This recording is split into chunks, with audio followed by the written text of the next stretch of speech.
Autres instructions. Donc quand vous faites souvent vos choses, il faut faire très attention. Quand tu ne maîtrises pas un sujet, tu restes tranquille. Waouh,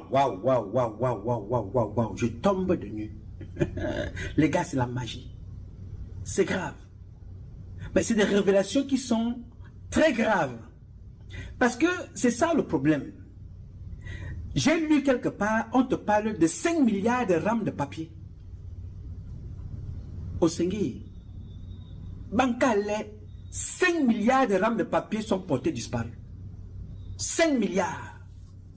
On parle de Kadji, Nessetin Konaté, on parle de Sédou Mbonjoya, on parle. J'ai dit que 5 milliards. Alors, on peut accuser Eto'o de tout. Vous connaissez ce que je pense de ce compatriote. Très bon footballeur. Très bon footballeur. On ne peut pas être d'accord sur tout, mais il faut le reconnaître. Mais le troisième point sur lequel je vais me poser aujourd'hui, Metemi Bolna, vous les écans, comme disait le frère à la tête percée, pourquoi vous ne vous posez pas de bonnes questions? On a toujours réussi à nous détourner de la réalité. Eto'o n'est pas parfait. Bien. Est-ce que Mbombo Njoya lui est parfait? Joseph Oona était parfait? Kombi Aroko était parfait? Pourquoi on ne se pose pas des questions sur ce qui se passe là, en ce moment? Que, mais, ouvrons aussi l'enquête. Les audits que Eto'o a demandé, pourquoi on ne nous pose pas ça aussi sur la table? Parce que vous savez, on a pris l'habitude de nous tourner en bourrique. Pourquoi? Parce que chaque fois qu'il y a un sujet comme ça, on concentre sur une personne. Black, on bloque Eto'o. On le bloque là. Tout le monde jette le caillou, tout le monde raconte n'importe quoi. Pendant ce temps, on prend les autres, on met de côté, on vous fait oublier. On amène les Brenda Biya. On dit non, elle est lesbienne. Elle dit non, elle fume la drogue. Elle dit non, elle fait ceci, cela. On met de côté.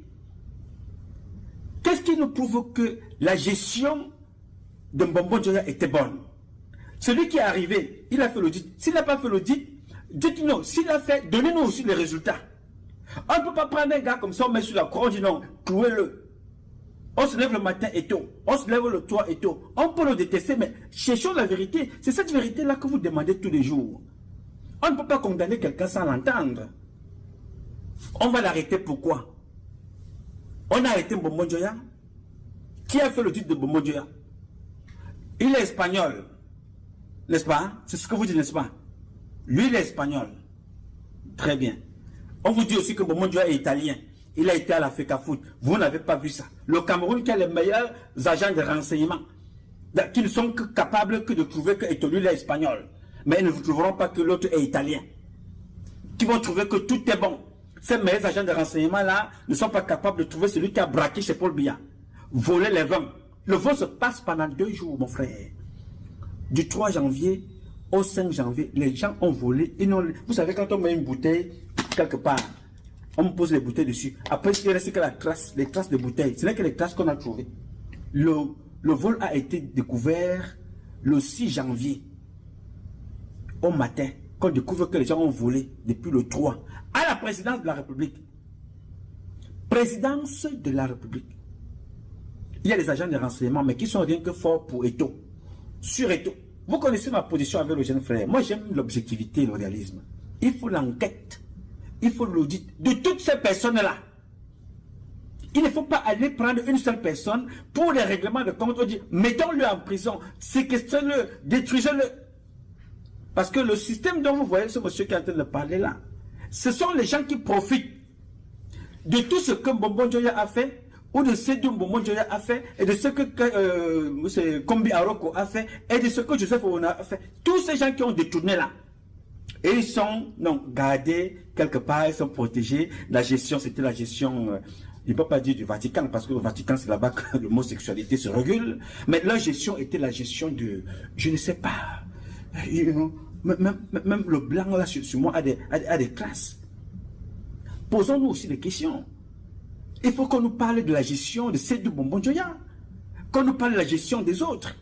Bon, si on ne peut pas nous parler de la gestion de Sédou Mbombo Njoya, très bien.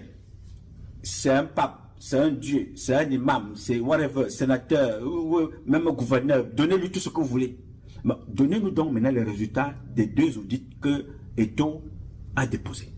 Donnez-nous ça. Et maintenant que les Camerounaises et les Camerounais décident de ce qu'il faut faire. Vous avez donc vu ce que je vous disais tantôt sur les revenus, sur les impôts.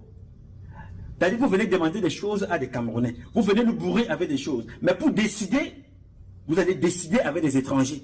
Vous allez décider dans des lobbies, dans des clubs. Après ça, vous prenez l'un des nôtres. Vous dites, mettez-le là, tuez-le. Quand on l'a tué, vous allez changer quoi dans vos vies? Quand on aura tué Eto'o, vous aurez changé quoi dans vos vies actuellement? Que vous n'avez pas pu changer depuis. Le football a toujours été mal en point. Vous cachez parce qu'il n'y avait personne pour lever la tête. Pour poser des bonnes questions. Parce que Eto'o, on peut tout dire. Même quand il était à l'équipe nationale, il était quand même aussi un peu rebelle. Il disait que non, mais attention. Il avait levé un problème une fois qu'il ne touchait pas son salaire. Ou ses primes de match, quelque chose comme ça. Mais il y avait quelqu'un qui récupérait ça. Quelqu'un là-bas allait te le récupérer. Mais on n'a jamais parlé de ça.